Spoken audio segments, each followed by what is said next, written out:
Présidentielle 2020, la visite d'Alassane Ouattara à Paris, Guillaume Soro ridiculise son ancien mentor. Pour plus d'informations, après le générique.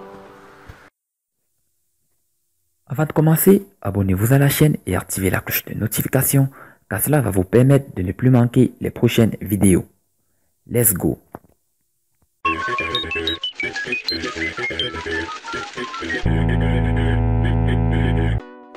Guillaume Soro ne paraît pas heureux par la récente visite d'Alassane Ouattara en France.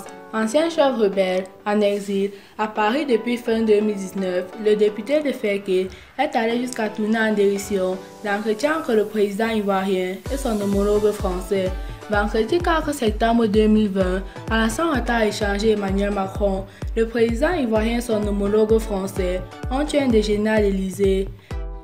Même si aucun communiqué officiel n'a sanctionné la rencontre, le chef de l'État de la République de Côte d'Ivoire a livré des confidences sur son entretien avec le numéro 1 ivoirien.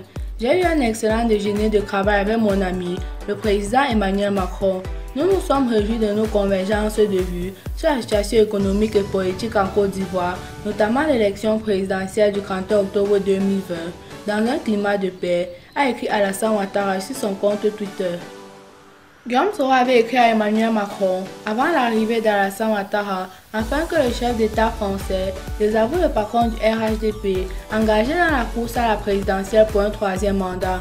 Monsieur le Président de la République, puisque, en vous exprimant une première fois, vous êtes désormais partie prenante dans le débat politique ivoirien, votre silence face à cette forfaiture que se dessine serait incompréhensible et totalement incompris, s'est-il exprimé.